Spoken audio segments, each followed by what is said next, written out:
আমি আবার দীপ্ত কণ্ঠে বলছি আশহাদু আন্নাকা দাজ্জাল, এটা কানা দাজ্জাল, এটা ধোঁকা দিচ্ছে তোমাদেরকে।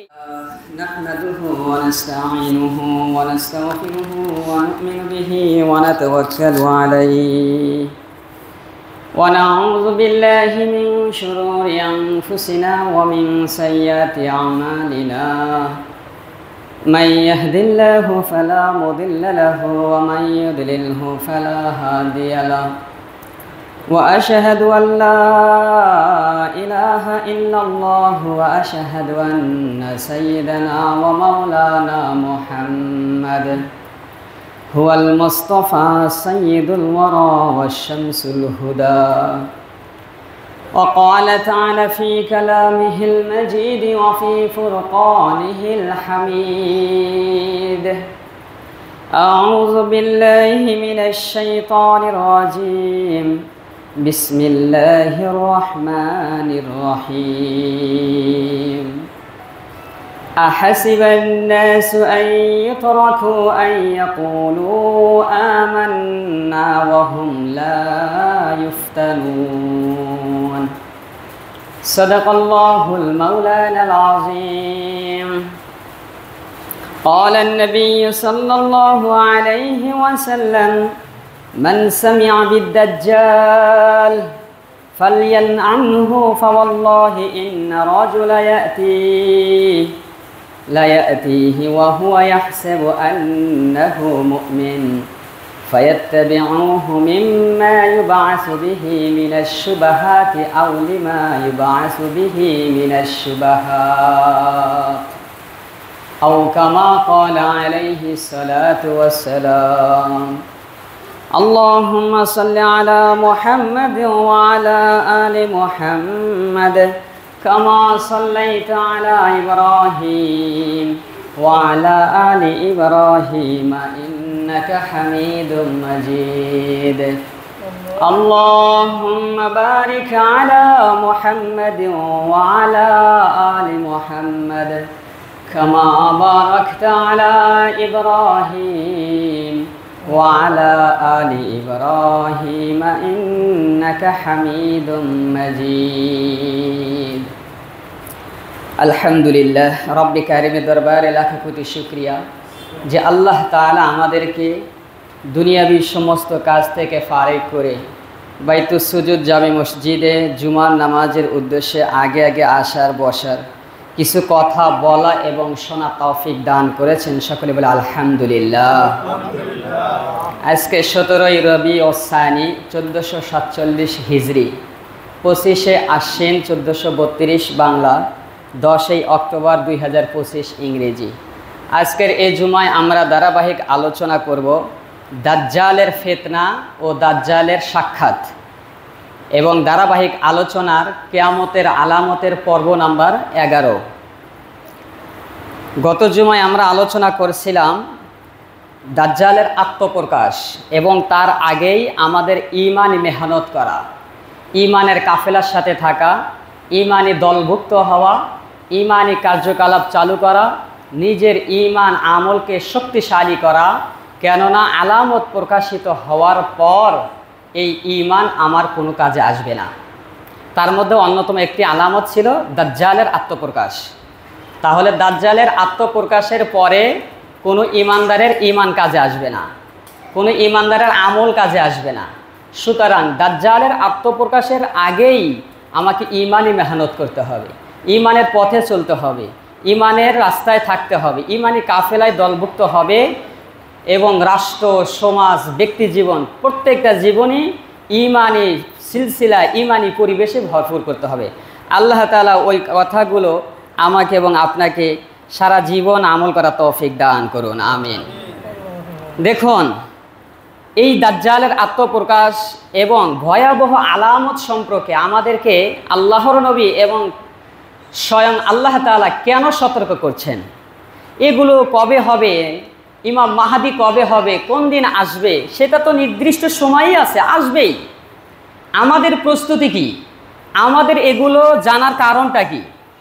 এগুলো জানার উদ্দেশ্য এবং প্রস্তুতি হলো এজন্যই যে আমরা যাতে সতর্ক থাকতে পারি, আমরা যাতে আগে থেকেই পরিশুদ্ধ হতে পারি, আমরা যেন আমাদের পরিবার পরিজন সন্তান সন্তানাদি সবাইকে সাথে নিয়ে ঈমানের পথেই থাকতে পারি।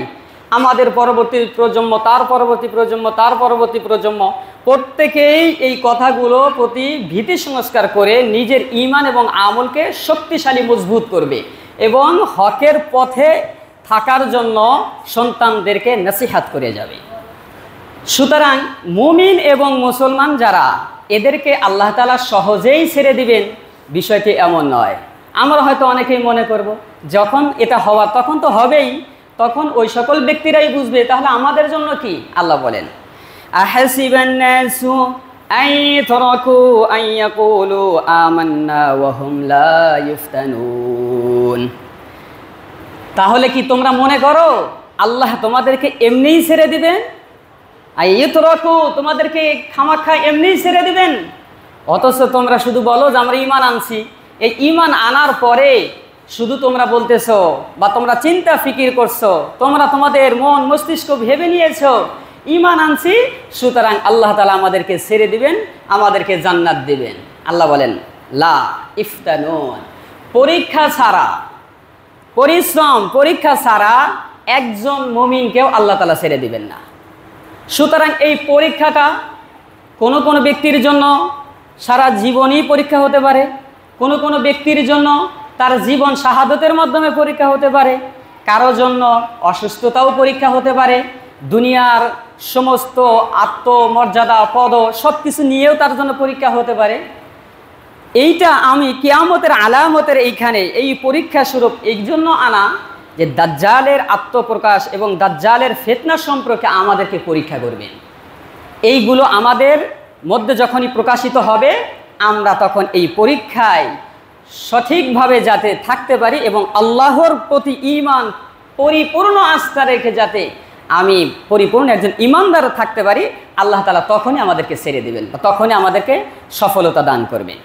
পিয়ারা নবী সাল্লাল্লাহু আলাইহি ওয়াসাল্লাম দাজ্জালের ফিতনা সম্পর্কে বলেন মা বাইনা খালকি আদম ইলা আন তাকুমাস সাআতু ফিতনাতুন আকবারু মিন ফিতনাতিদ দাজ্জাল। মা বাইনা খালকি আদম, আদম আলাইহিস সালামের সৃষ্টির থেকে নিয়ে আন তাকুমাস সাআতু ফিতনাতুন আকবারু, এবং কিয়ামতের আগ পর্যন্ত পৃথিবীতে যতগুলো ফিতনা হবে এর মধ্যে সবচাইতে বড় ফিতনা হলো মিন ফিতনাতিদ দাজ্জাল। সুতরাং দাজ্জালের ফিতনার মতো পৃথিবীতে কিয়ামত পর্যন্ত আর কোনো এত বড় ফিতনা হবে না। এটা পেয়ারা নবী সাল্লাল্লাহু আলাইহি ওয়াসাল্লাম তার উম্মতকে ঘোষণা করলেন। আদম থেকে নিয়ে কিয়ামত পর্যন্ত যত ফিতনাই আসুক এই দাজ্জালের ফিতনার চেয়ে বড় ভয়ানক কোনো ফিতনা দুনিয়াতে আর হবে না। এরপরে আরও একটি হাদিস আবু দাউদ এবং মুসনাদে আহমদের মধ্যে আল্লাহর নবী সাল্লাল্লাহু আলাইহি সাল্লামের হাদিসটি বর্ণিত আছেন। আল্লাহ নবী বলেন মান সামিআ বিদ-দাজ্জাল ফালয়ানা আনহু ফাওয়াল্লাহি ইন্না রাজুলান ইয়াতিহি ওয়া হুয়া ইয়াহসাবু আন্নাহু মুমিন ফায়াত্তাবিউহু মিম্মা ইয়াবআসু বিহি মিনাশ শুবহাতি আও লিমা ইয়াবআসু বিহি মিনাশ শুবহাত। আল্লাহ নবী সাল্লাল্লাহু আলাইহি ওয়াসাল্লাম বলেন মান সামিআ বিদ-দাজ্জাল ফালয়ানা আনহু, কোনো একজন ব্যক্তি দাজ্জালের খবর সংবাদ যখন পাবে তখন ওই ব্যক্তি সংবাদ পাওয়ার সাথে সাথে যেন যুজন মাইল দূরত্ব অবলম্বন করে, দাজ্জালের ধারে কাছেও যেন না থাকে। ফাওয়াল্লাহি, আল্লাহ নবী বলেন আল্লাহর কসম, ইন্না রাজুলা লা ইয়াতিহি ওয়া হুয়া ইয়াহসাবু আন্নাহু মুমিন, দাজ্জাল যখন আত্মপ্রকাশ করবে এবং তার ওই আত্মপ্রকাশের মাধ্যমে মিম্মা ইয়াবআসু বিহি মিনাশ শুবহাত, তার বিভিন্ন ধরনের সন্দেহসূচক ধোঁকাবাজি, এই ধরনের বিভিন্ন আলামতের মাধ্যমে যাদের ঈমান নরমাল থাকবে, সাধারণ ঈমান যাদের থাকবে, এই ব্যক্তিগুলো তাকে সিজদা করে তাকে রব মনে করে সাথে সাথে বেঈমান হয়ে যাবে। এই জন্যই গত সপ্তাহের আলোচনা এইখানে আজকে প্রয়োজন। আমি এই আল্লাহ নবী সাল্লাল্লাহু আলাইহি ওয়াসাল্লাম এই হাদিসের মধ্যে এটাই বুঝাইলেন, নরমাল ঈমানদার কাজে আসবে না, ওই দাজ্জালের যে ধোঁকাবাজি ভেলকি কিছু আলামত তাকে দেওয়া হবে, ওই ভেলকির মাধ্যমে দেখবে একটা হবে আর একটা, এই ভেলকিতে মানুষ সন্দেহ করে এই দাজ্জালকে রব মনে করে সিজদা করে বেঈমান হয়ে যাবে। আল্লাহ নবী সাল্লাল্লাহু আলাইহি ওয়াসাল্লাম দাজ্জালের ফিতনা সম্পর্কে অসংখ্য হাদিস বর্ণনা করেছেন। সবগুলোই হাদিস ফিতনা সম্পর্কে আলোচনা করা সম্ভব নয়, তবে কিছু কিছু হাদিস আমরা হাদিস থেকে আরও কিছু যেই আল্লাহ নবী সাল্লাল্লাহু আলাইহি ওয়াসাল্লাম দাজ্জালের আত্মপ্রকাশের ব্যাপারে তার ফিতনা সম্পর্কে সাহাবায়ে কেরামকে ঘোষণা করেছেন, বয়ান করছেন, এবং সাহাবায়ে কেরাম এই দাজ্জালের এই আত্মপ্রকাশের ফিতনার কথা শুনে অঝোরে তারা কান্না করছেন, গড়াগড়ি করেছেন। এমতো অবস্থার মধ্যে আল্লাহ নবী সাল্লাল্লাহু আলাইহি ওয়াসাল্লাম আনসারি এক সাহাবী আসমা বিনতে ইয়াজিদ রাদিয়াল্লাহু তাআলা আনহা বর্ণনা করেন, আমাদের মাঝে আল্লাহ নবী সাল্লাল্লাহু আলাইহি ওয়াসাল্লাম ঘরের ভিতরে একসাথে আমরা প্রবেশ করলাম, একই সাথে রইলাম। আমাদেরকে দাজ্জালের সম্পর্কে তিনি আলোচনা করলেন, ফিতনা সম্পর্কে আমাদেরকে ভীতি সংস্কার করলেন। সকল সাহাবায়ে কেরাম কান্না করতে লাগলেন। আসমা বিনতে ইয়াজিদ রাদিয়াল্লাহু তাআলা আনহা বলেন, কানা রাসূলুল্লাহি সাল্লাল্লাহু আলাইহি ওয়াসাল্লাম ফি বাইতি, আল্লাহ নবী সাল্লাল্লাহু আলাইহি ওয়াসাল্লাম আমাদের সাথেই ঘরের মধ্যে ছিলেন।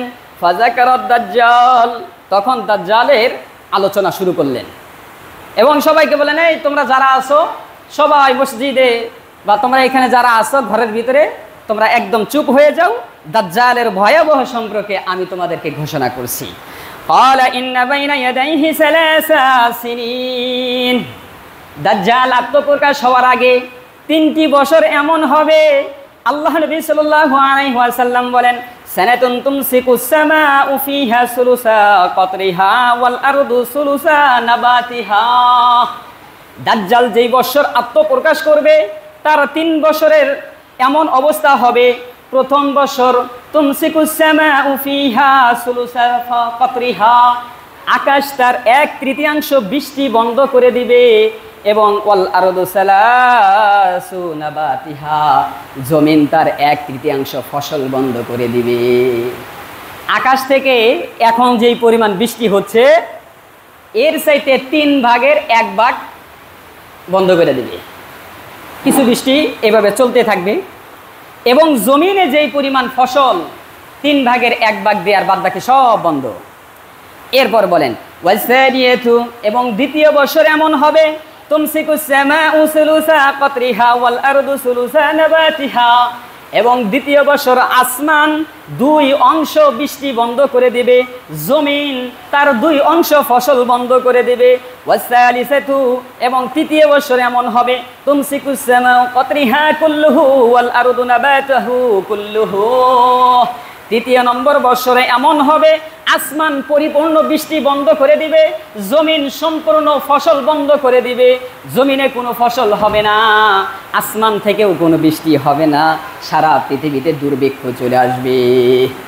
একদিকে যুদ্ধ আর ভয়াবহ চলবে, ইমাম মাহদী তার কাফেলা নিয়ে যুদ্ধ করতে থাকবে, আর একদিকে আসমান থেকে বৃষ্টি হবে না, জমিন থেকেও ফসল হবে না।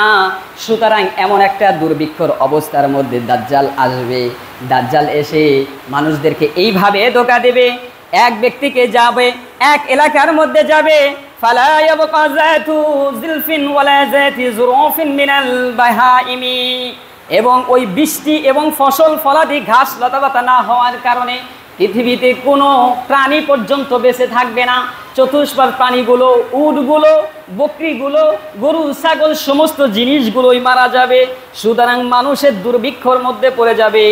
ওয়া ইন্না মিন আশাদ্দি ফিতনাতি আন্নাহু ইয়াতিল আরাবিয়্যু, এরপর এমতো অবস্থার মধ্যে আরবের কোনো এক ভূখণ্ডের মধ্যে ওই দাজ্জাল প্রবেশ করবে। এক ব্যক্তির উট সব বন্ধ মারা গিয়েছে, যা কিছু তার পশু প্রাণী আছে সব মারা গিয়েছে, কোনো ফসল ফলাদি নাই। ওই ব্যক্তিকে গিয়ে বলবে ফাকালু, আমি তোমাকে বলছি আর আইতা আইয়াহু লাকা ইবলাকা আলাস্তু তা'লামু আন্নী রাব্বুকা, আমি যদি তোমার এই মৃত উটগুলোকে জীবিত করে দেই, এই মৃত বকরিগুলো যদি আমি জীবিত করে দেই, তাহলে কি তুমি আমাকে রব হিসাবে মানবে না?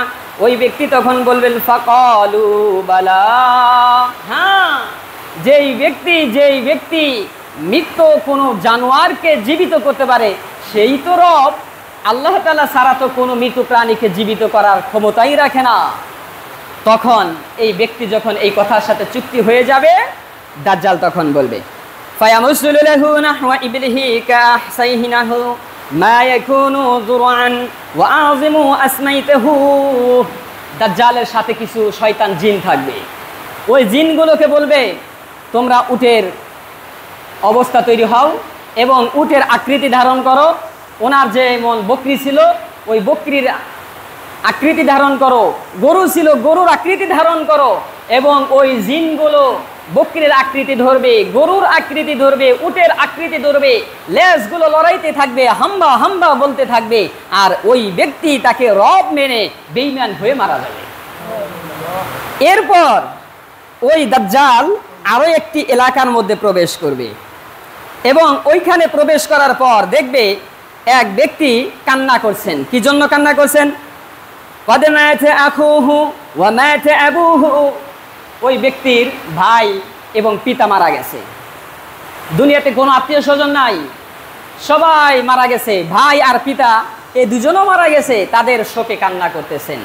এমত অবস্থায় ওই দাজ্জাল যাবে, ফায়াকুলু আরাআইতা আন আহইয়াইতাহু লাকা ইবা আবাকা ওয়া আখাকা আলাস্তু তা'লামু আন্নী রাব্বুকা। আমি যদি তোমার পিতাকে তোমার ভাইকে পরিপূর্ণ জীবিত করে দেখাইতে পারি, তাহলে কি তুমি আমাকে রব হিসাবে মানবে কিনা? ওই ব্যক্তি বলবে ফায়াকুলু বিহি, হ্যাঁ আমি তো অবশ্যই, যে ব্যক্তি আমাদেরকে আমার পিতা এবং ভাইকে সুস্থ আবার জীবিত করতে পারবে এই ব্যক্তি তো রব হওয়ার ক্ষমতা রাখে। আবার ওই ব্যক্তিকে এমনভাবে ধোঁকা দেবে, ফায়ামুসুলু লাহু শাইতানু নাহওয়া ইবনিহি ওয়া আখিহি। আল্লাহর নবী সাল্লাল্লাহু আলাইহি ওয়াসাল্লাম বলেন, দাজ্জাল ওই ব্যক্তিকে এমনভাবে ধোঁকা দিবে, তার ওই সাথেকার জিনগুলো তাকে বলবে তুমি তার পিতার রূপ ধারণ করো, তুমি তার ভাইয়ের রূপ ধারণ করো। সুতরাং ভাই এবং পিতা হয়ে যখন তার সামনে আসবে, ওই ব্যক্তি তখন এমনি এমনি তাকে রব হিসাবে মানবে। আর মানবেই না কেন? দাজ্জালের হাতে থাকবে বিভিন্ন ভান্ডার, খাদ্যর ভান্ডার, পানির ভান্ডার, অট্টলিকা, বিভিন্ন ধরনের সমস্ত চাকচিক্যর ভান্ডার থাকবে। মানুষে অভাবে পড়ে দাজ্জালকে স্বীকার করতে বাধ্য হবে। আপনি চিন্তা করুন, গোটা পৃথিবীতে তখন যুদ্ধ আর বিগ্রহ লেগে থাকবে। একদিকে আসমান থেকে পানি বন্ধ, জমিন থেকে ফসল বন্ধ।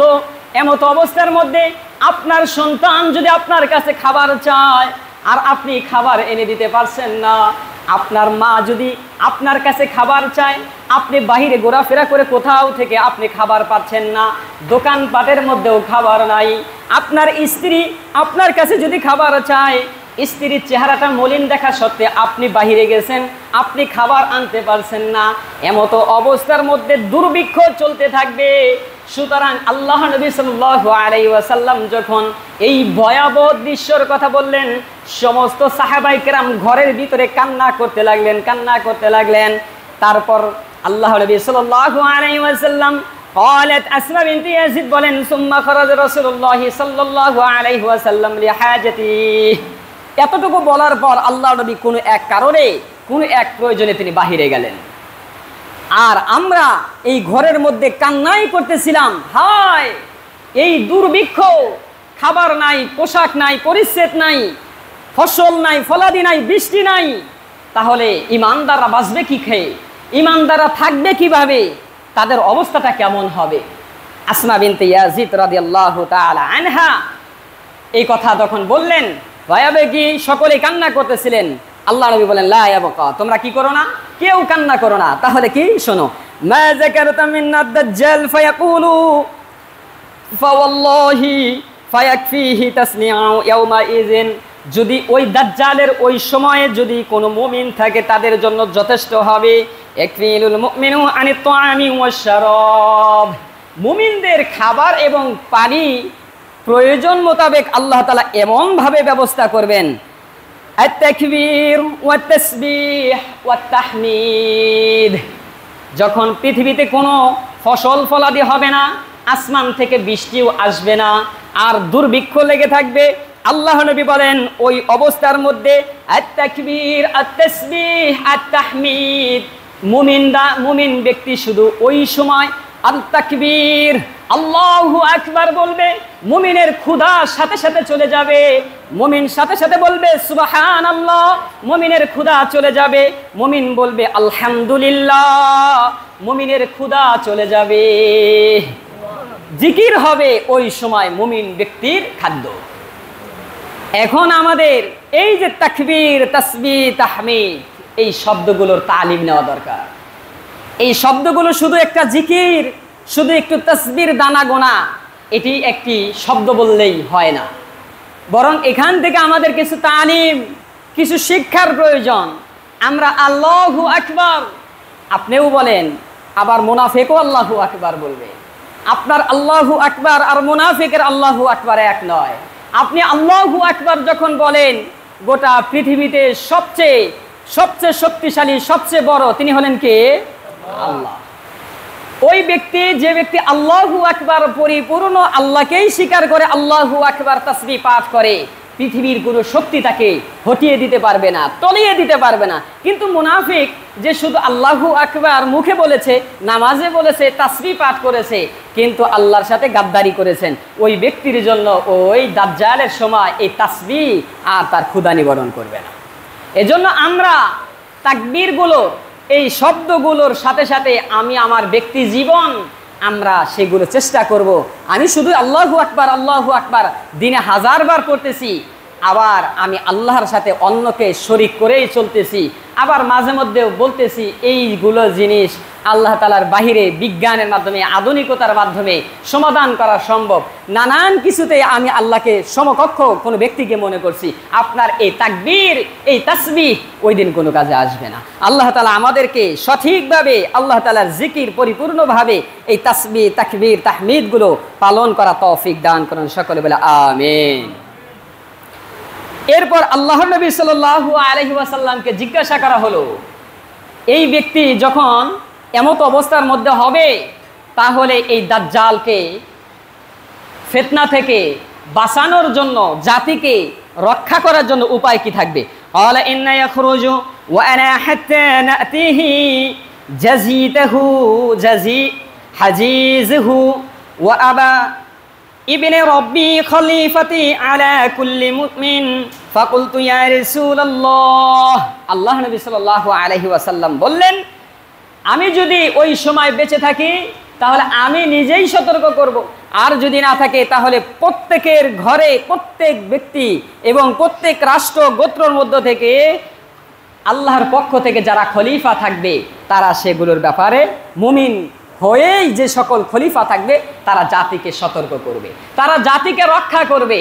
সুতরাং আমরা চাই আমাদের প্রত্যেকের ঘরে ঘরে একজন করে খলিফা তৈরি হোক। খলিফা দুই ধরনের, একটা হলো আল্লাহর নবী সাল্লাল্লাহু আলাইহি ওয়াসাল্লামের জীবন এবং তিনি যেভাবে রাষ্ট্র পরিচালনা করেছেন, সিয়াসাতের খলিফা, আল্লাহ নবী রেখে যাওয়া ওই দিন ধর্মের উপরে পুরা রাষ্ট্র পরিচালনা করেছেন, এটা এক ধরনের খলিফা। আরেকটা হলো ইলমি খলিফা। আল্লাহর নবীর, যেমন আল্লাহ নবী বলেছেন, আল উলামা ওয়ারাসাতুল আম্বিয়া, ইলমের খলিফা যারা, রাষ্ট্রীয় খলিফারা যদি সতর্ক নাও করেন, কিন্তু ইলমের খলিফা যারা আছেন তারা অবশ্যই জাতিকে রক্ষা করবে, জাতিকে এই বিষয়ে, এইগুলো দাজ্জালের ফিতনা সম্পর্কে সতর্ক করবে। আল্লাহ নবী সাল্লাল্লাহু আলাইহি ওয়াসাল্লাম আমাদেরকে বললেন। সুতরাং আমরাও চাই আমাদের ঘরে অন্ততপক্ষে রাষ্ট্রীয় খেলাফত খলিফা না থাকুক, একজন করে যাতে ইলমি খলিফা আমার ঘরে থাকে, যেই খলিফা, যেই সন্তান আমাকে, আমার সমাজকে পরিপূর্ণভাবে এই দাজ্জালি ফিতনা সম্পর্কে পুরা জাতিকে এইভাবে সতর্ক করতে পারে এবং এগুলো থেকে আমরা বেঁচে থাকতে পারি। আল্লাহ তাআলা তৌফিক দান করে, সকলে বলে আমিন। পেয়ারা হাজিরিন, সাহাবায়ে কেরাম নবী আরবি সাল্লাল্লাহু আলাইহি ওয়াসাল্লামের এই কথা বলার পরেও তারা অন্তরে ভীতি সংস্কার হয়েছেন। তারা তাদের কান্না থামাইতে পারছেন না, কেননা তারা দাজ্জালের ওই ফিতনাটা উপলব্ধি করতে পেরেছেন। তারা ওই সময়টা বুঝতে পারছেন যে কি ভয়াবহ একটা চিত্র হবে, কারণ তারা তো পরিপূর্ণ মুমিন। যদিও আমরা আলোচনা করার পরেও আমাদের উপলব্ধি আমাদের অন্তরের মধ্যে হয় না। শুধু তারা উপলব্ধি করছেন বিষয়টি এমন নয়। ইবনে মাসউদ রাদিয়াল্লাহু তাআলা আনহু বলেন, এই দাজ্জালের ফিতনা থেকে বাঁচার জন্য আমরা আল্লাহর নবীর কাছ থেকে দোয়া শিখতাম, যাতে করে আমরা দাজ্জালের ফিতনা থেকে বাঁচতে পারি। আল্লাহ নবী সাল্লাল্লাহু আলাইহি ওয়াসাল্লামের সাহাবায়ে কেরামরা বলেন, কানা রাসূলুল্লাহ সাল্লাল্লাহু আলাইহি ওয়াসাল্লাম ইয়াদউ ওয়া ইয়াকুলু আল্লাহুম্মা ইন্নী আউযু বিকা মিন আযাবিল কবরি ওয়া মিন আযাবিন নারি ওয়া মিন ফিতনাতিল মাহইয়াই ওয়া মামাতি ওয়া মিন ফিতনাতিল মাসীহিদ দাজ্জাল। আমরা আল্লাহ নবী সাল্লাল্লাহু আলাইহি ওয়াসাল্লামের কাছে এইভাবে দোয়া শিখতাম, আল্লাহুম্মা ইন্নী আউযু বিকা মিন আযাবিল কবরি, ওগো আল্লাহ আমাদেরকে কবরের আযাব থেকে মুক্তি দান করুন, ওয়া মিন আযাবিন নার, জাহান্নামের আগুন থেকে আমাদেরকে মুক্তি দান করুন, ওয়া মিন ফিতনাতিল মাহইয়া ওয়া মামাতি, আমার জীবন সৃষ্টি এবং মৃত্যুর ব্যাপারে যত আশঙ্কা ফিতনা আছে এগুলো থেকে আমাকে রক্ষা করুন, ওয়া মান ফিতনাতি মাসীহিদ দাজ্জাল, এবং দাজ্জালের ফিতনা থেকে আমাদেরকে রক্ষা করুন।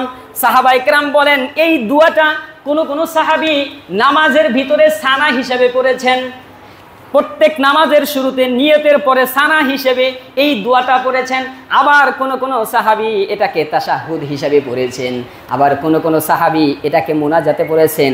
নামাজের ভিতরে এবং বাহিরে অসংখ্যবার এই দোয়াটা পড়েছেন। আমরাও চেষ্টা করব এই দোয়াটা মুখস্থ করার, যাতে করে আমরাও দাজ্জালের ফিতনা থেকে মুক্তি পাই এবং আল্লাহ তাআলা আমাদেরকে দাজ্জালি ফিতনা থেকে রক্ষা করেন। সকলে বলে আমিন। দেখুন আল্লাহর নবী সাল্লাল্লাহু আলাইহি ওয়াসাল্লাম এই যে দাজ্জালের ফিতনার ব্যাপারে, এই দাজ্জাল শুধু আরব ভূখণ্ডের মধ্যেই সীমাবদ্ধ থাকবে বিষয়টি এমন নয়, আরবে যাবে পরে, একটা এলাকার ভিতরে যাবে। এই দাজ্জাল যাওয়ার পর প্রত্যেকে তখন বলবে এই যে আমার কাছে ধনভাণ্ডার যা কিছু আছে দেখো, আমি তোমাদের রব, তোমাদের এই দুর্ভিক্ষ অভাব অনটন সব কিছু দূর করার জন্য খাদ্যর ভাণ্ডার যা কিছু লাগে আমি নিয়ে আসছি, যার যা গ্রহণ করা নেও। প্রত্যেকেই হুলস্থুল হবে, লোক সবাই একত্র হয়ে যাবে। এমত অবস্থার মধ্যে একজন যুবক থাকবে মুমিন, একজন ছেলে থাকবে যেই ব্যক্তি আল্লাহর নবীর হাদিস ওলামায়ে কেরামের কাছ থেকে শুনছে, নামাজ পড়ছে, জুমার নামাজও পড়ছে, মাঝে মাঝে দ্বীনি তালিম তরবিয়তের ইমানি কাফেলার সাথেও চলাফেরা করছে। ওই কাফেলার মধ্যে, ওই এলাকার মধ্যে একজন ব্যক্তি থাকবে, এক যুবক থাকবে। এই দাজ্জাল যখন মানুষকে ধোঁকা দিতে থাকবে তখন বলবে ফায়াকুলু আশহাদু আন্নাকা দাজ্জাল হাদাসানা রাসূলুল্লাহ সাল্লাল্লাহু আলাইহি ওয়াসাল্লাম হাদিসাহু, শোনো আমি সাক্ষ্য দিচ্ছি এই হলো দাজ্জাল, সুতরাং ইনি রব হতে পারে না। আল্লাহ নবী সাল্লাল্লাহু আলাইহি ওয়াসাল্লামের হাদিসের মাধ্যমে জেনেছি এই ব্যক্তি হলো দাজ্জাল। ফায়াকুলু দাজ্জাল, দাজ্জাল তখন বলবে অবস্থা তো খারাপ, সবার মধ্যে যেহেতু দাজ্জাল আমার প্রকাশ করেছে, তখন দাজ্জাল বলবে আর আইতুম ইন কতালতু হাযা সুম্মা আহইয়াইতাহু, তাহলে আমি যদি তোমাদের সামনে এই যুবককে হত্যা করি, আবার হত্যার পরে যদি জীবিত করি, তখন কি তোমাদের বুঝে আসবে কিনা যে আমি তোমাদের রব? যখন এই অবস্থা তার বিপদ দেখবে তখন এই কথাটা তিনি ঘোষণা করবেন, হাল তাশুকুরা ফিল আমরি, আমার এই আদেশের ব্যাপারে, আমার এই কথার ব্যাপারে তোমরা কি একমত যে আমি তোমাদের রব? ফায়াকুলুনা লা, হ্যাঁ। আপনি যদি জীবিতকে মৃত্যুকে জীবিতই করতে পারেন তাহলে আপনি তো রব ছাড়া আর কে হবে? সুতরাং আপনিই রব হবেন, আপনি যদি জীবিত করতে পারেন। এর পরবর্তীতে দাজ্জাল তার রব, তার প্রভুত্ব পরিপূর্ণভাবে মানুষকে বিশ্বস্ত করবার জন্য ওই ব্যক্তি, ওই যুবককে সামনে এনে ফায়াকুতুলুহু, একবারে হত্যা করে দেবে। সুম্মা ইয়াহইয়াহু ফায়াকুলু, তখন ওই ব্যক্তিকে আবার জীবিত করবে। ওই ব্যক্তি, ওই যুবক জীবিত হওয়ার সাথে সাথে আবার বলবেন ফায়াকুলু ওয়াল্লাহি মা কুনতু আশহাদু আন্নাকা দাজ্জাল, আমি দীপ্ত কণ্ঠে আবার ঘোষণা করছি এই ব্যক্তি রব হতে পারে না, এই ব্যক্তি হলো দাজ্জাল। সুতরাং আমাকে যেহেতু জীবিত করেছে, আমি তার কাছে চ্যালেঞ্জ ছুড়ে নিলাম, ওই ব্যক্তি আমাকে যেহেতু হত্যা করেছে আর ওই হলো কানা দাজ্জাল, আর যদি প্রভু হিসাবে তিনি প্রভুত্বর খাতিরে যদি তোমাদেরকে প্রভুই বিশ্বাস করতে চায় আমার চ্যালেঞ্জ হলো ওই ব্যক্তি আমাকে আবার মৃত্যু দিক, আবার জীবিত করুক।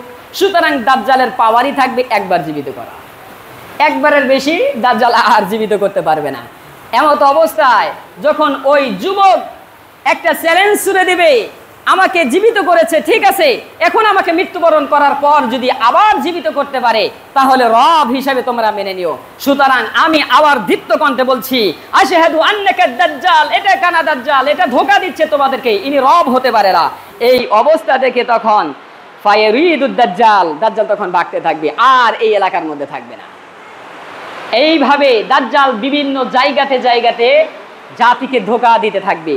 সুতরাং একজন মুমিন, একজন ইমানদার যুবকের মাধ্যমে পুরা এলাকার মানুষ, পুরা জাতি গোষ্ঠী তাদের ঈমান রক্ষা করে এক রবের পথে থাকতে পারে। আজকে আমাদের সমাজেও যদি আমাদের যুবকগুলো যদি ঈমানের পথে থাকতে পারে, একজন খাঁটি মুমিনের পথে থাকতে পারে, এই এক যুবকের মাধ্যমে পুরা সমাজ, পুরা জাতি, এই মহল্লার প্রত্যেকটা মহল্লায় গোটা কয়েক যদি ইমানদার পরিপূর্ণ যুবক থাকে, সমাজের মধ্যে কোনো অশ্লীলতা থাকতে পারবে না। কিন্তু আমাদের যুবকরা পরিপূর্ণ ইমানের পথেও নাই, ইমানে কার্যকলাপের মধ্যেও নাই, ইমানি মেহনতের মধ্যেও নাই, যার কারণে তারাও ধ্বংস, জাতিও ধ্বংস, সমাজও ধ্বংস, রাষ্ট্রও ধ্বংস। প্রত্যেকটা পদে পদে, পরতে পরতে, মুহূর্তে মুহূর্তে অপদস্থ আর লাঞ্ছিতর গ্লানি নিয়ে আমাদের জীবন কাটাতে হচ্ছে। আল্লাহ তাআলা আমাদের প্রত্যেকটা সমাজে, প্রতিটি ঘরে ঘরে একজন করে পরিপূর্ণ ইমানদার, একজন করে পরিপূর্ণ মুমিন যুবক তৈরি করুন। যদি তাই না হয়, আজকে সবচেয়ে বড় দুঃখের বিষয় যে এতগুলো প্রায় বিশ্বে 50 কোটি যুবক রয়েছে, বাংলাদেশেই প্রায় কয়েক কোটি যুবক রয়েছে। এই রাষ্ট্রে 98% মুসলিম রাষ্ট্রে হাজার ছাত্র সেখানে একই সাথে লেখাপড়া করছে, একই ক্যাম্পাসে থাকছে। ওইখানে হাজারো যুবক থাকা সত্ত্বেও একজন মালাউনের ছেলে, ওই ব্যক্তি কিভাবে একটা কোরআনের উপর, পবিত্র কোরআন শরীফের উপর পা রাখে আর জীবিত থাকে, আবার রাষ্ট্রীয়ভাবে তাকে তদন্ত করার জন্য বিভিন্ন ধরনের গোয়েন্দা বাহিনী বিভিন্ন কিছু করতে পারে। আরে ইমানদারের জন্য এটা কখনোই মেনে নিতে পারে না। সরাসরি ডাইরেক্ট কথা, ওই ব্যক্তি কোরআনের সাথে অপমান করেছে, কোরআনকে লাঞ্ছিত করেছে, কোরআনের উপর পা দিয়েছে। সেই পাগল হোক আর মাতাল হোক, বিনা দলিলে তাকে কতল করা, হত্যা করা ইমানদারের সবচেয়ে বড় দায়িত্ব। কিন্তু তদন্ত কিসের? সে যদি পাগল হয় বেঁচে থাকার প্রয়োজন নাই, আর পাগল যদি হয় সে নর্থ সাউথ বিশ্ববিদ্যালয়ে কিভাবে সে লেখাপড়া করতে থাকে? সে তো পাগলাগারোতে থাকার কথা। সুতরাং এই তদন্ত করার নাম বাহানা দিয়ে লাল চামড়ার বাবাদের আর ভারতীয় দাদাবাবু ঠাকুরদের উৎসাহ আর খুশি করা ছাড়া আর কিছুই না। সুতরাং আমি চাই প্রত্যেকটা ঘরে ঘরে, প্রত্যেকটা সমাজে সমাজে শুধুমাত্র মাদ্রাসা থেকে মুজাহিদ তৈরি হবে বিষয়টা এমন নয়, শুধু খানকা থেকে মুজাহিদ তৈরি হবে বিষয়টা এমন নয়, শুধু তাবলিগের মধ্য থেকে মুজাহিদ তৈরি হবে বিষয়টা এমন নয়, বরং মুজাহিদ ভার্সিটি থেকেও তৈরি হতে পারে, মুজাহিদ স্কুল কলেজ থেকেও তৈরি হতে পারে, মুজাহিদ সংগঠন থেকেও তৈরি হতে পারে। মুজাহিদ যেখান থেকে, যে অবস্থা থেকে, যে অবস্থায় তিনি বসবাস করুক না কেন, মুজাহিদ এক আল্লাহর বিশ্বাসেই থাকবে। কোরআন এবং হাদিসের এই সনদকে পরিপূর্ণ আত্মমর্যাদা, নবীর ইজ্জত সম্মান রক্ষা করতে পরিপূর্ণ তার ভূমিকা সদা সর্বদা থাকবে। মুজাহিদ প্রত্যেকটা জায়গাতেই তৈরি হতে পারে। তার নাজরানা পেশ 2021 সালে ডাক্তার আসিফ মাহতাব দেখিয়ে দিয়েছিলেন। কিন্তু আমাদের ভার্সিটির পোলাপান, আমাদের এই স্কুল কলেজের ছাত্র ভাইয়েরা, এরা মনে করে এসবের প্রতিবাদের দায়িত্ব শুধুমাত্র হুজুরদের। না, এই দায়িত্ব আপনার উপরেও রয়েছে। আপনার ক্লাসমেট যখনই কোরআনের প্রতি এই অবমাননা করেছে, আপনার উচিত ছিল সাথে সাথে তার শিরচ্ছেদ উৎখাত করে দেওয়া। কোনো তদন্তের প্রয়োজন নাই, বিনা দলিলে তাকে হত্যা করা। এমন মুমিন, এমন ইমানদার যুবক যদি দেশে তৈরি হয়, রাষ্ট্রে তৈরি হয়, রাষ্ট্র এবং সমাজ এমনিতেই পরিবর্তন হবে। আল্লাহ তাআলা আমাদেরকে এই রাষ্ট্রে এবং সমাজের মধ্যে ঘরে ঘরে পরিপূর্ণ ইমানদার যুবক তৈরি করুন। যারা হন নাই, আল্লাহ তাআলা তাদেরকে হওয়া তৌফিক দান করুন। সকলে বলে আমিন। আল্লাহর নবী সাল্লাল্লাহু আলাইহি ওয়াসাল্লামের জামানায় হঠাৎ করে এক ব্যক্তি চিল্লাচিল্লি করছেন, আরে তোমরা কে কোথায় আছো, কে কোথায় আছো? মদিনার ভিতরে দাজ্জালের আত্মপ্রকাশ হয়েছে, আসো তোমরা আসো। আল্লাহ নবী সাল্লাল্লাহু আলাইহি ওয়াসাল্লাম এই আওয়াজ শুনে, এই ঘটনা শুনে তিনি আবু বকর রাদিয়াল্লাহু তাআলা আনহু ওমর রাদিয়াল্লাহু তাআলা আনহুকে নিয়ে বের হলেন। দেখুন হাদিসের মধ্যে আল্লাহ নবী বলেন, লাকিতাহু রাসূলুল্লাহ সাল্লাল্লাহু আলাইহি ওয়াসাল্লাম ওয়া আবু বকর ওয়া উমর বা'দা তুরুকিল মদিনাহ। আবু বকর এবং ওমর রাদিয়াল্লাহু তাআলা আনহুকে নিয়ে ওই ব্যক্তির ঘোষণা অনুপাতে দাজ্জাল যেহেতু মদিনায় আগমন করেছে, তাহলে বের হও, ছুটে আসো। এরপর বের হলেন। আল্লাহ নবী সাল্লাল্লাহু আলাইহি ওয়াসাল্লাম গিয়ে দেখলেন ৩-৪ ব্যক্তি একই সাথে বসা। দরাবা রাসূলুল্লাহ সাল্লাল্লাহু আলাইহি ওয়াসাল্লাম যাহারাহু বিয়াদিহি সুম্মা ক্বালা রাসূলুল্লাহ সাল্লাল্লাহু আলাইহি ওয়াসাল্লাম ইবনে সাইয়াদ। আল্লাহ নবী সাল্লাল্লাহু আলাইহি ওয়াসাল্লাম ওই ব্যক্তির পিছনে হাত বোলাইলেন, পিঠে হাত বোলানোর সাথে সাথে ফিরাইলেন। দেখলেন হ্যাঁ, এই ব্যক্তিও অন্ধ, চুলগুলো কুকরানো, দাজ্জালের যে অবয়ব বলা হয়েছে এই ব্যক্তির মধ্যে সেগুলোই আছে। তখন তাকে জিজ্ঞাসা করলেন, তুমি কে? তিনি বললেন, আমি হলাম ইবনে সাইয়াদ। তখন আল্লাহ নবী সাল্লাল্লাহু আলাইহি ওয়াসাল্লাম যেহেতু দাজ্জালের প্রত্যেকটা আলামত তার মধ্যে পাওয়া গেছে, তারও ওই 30 বছর তার বাবা মার কোনো সন্তান হয় নাই, হাদিসের মধ্যে আলোচনা করেছিলাম।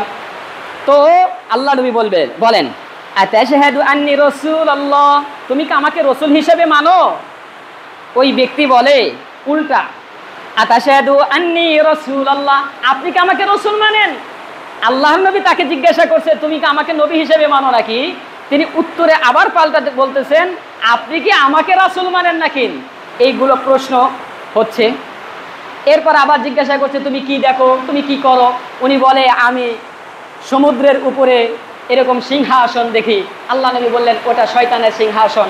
তো উনি উল্টাপাল্টা বহু প্রশ্ন করছেন, আর ওমর রাদিয়াল্লাহু তাআলা আনহুর মেজাজ খালি গরম হইতেছেন। এমত অবস্থায় আল্লাহ নবী বললেন, এর সাথে প্রশ্ন করার দরকার নাই। তখন আল্লাহ নবী বললেন, ক্বালা আমানতু বিল্লাহ ওয়া বিরাসূলিহি। একজন মুমিনের যতগুলো ঈমান আনা, যেমন আসমানের কিতাবের প্রতি, আল্লাহর প্রতি, নবীর প্রতি, পরকালের প্রতি, এগুলোর প্রতি কি তুমি ঈমান আনো নাকি? সে বলল, না, আমি এগুলোর প্রতি ঈমান আনি না। ফাকালা ওমর ইবনুল খাত্তাব রাদিয়াল্লাহু তাআলা আনহু। এবার ওমর ইবনুল খাত্তাব রাদিয়াল্লাহু তাআলা আনহু বলছেন, জারনি ইয়া রাসূলুল্লাহ, আপনি আমাকে অনুমতি দিন। আদরিবু উনুকিহি, আমি ওর গাতটা একবারে কি কয়, শরীর থেকে কাল্লাটা একবারে আলাদা করে দেই। আল্লাহ নবী বললেন, ফাকালা লাহু রাসূলুল্লাহ সাল্লাল্লাহু আলাইহি ওয়াসাল্লাম ইয়াকুনহু ফাকুলতু সাল্লিতু আলাইহি, তুমি তাকে হত্যা করেই কি করবে? যদি সে প্রকৃতপক্ষে আসল দাজ্জালি হয়ে থাকে, তুমি তাকে হত্যা করতে পারবে না। আর যদি সে নকল, যদি দাজ্জাল আসল দাজ্জাল না হয়ে থাকে, তাহলে তাকেও তো তোমার হত্যা করে কোনো ফায়দা হবে না। প্রশ্ন এই হাদিসের মধ্যে, আসল দাজ্জাল যদি হয়ে থাকে, তাহলে ওমর ইবনুল খাত্তাব কেন তাকে হত্যা করতে পারবে না?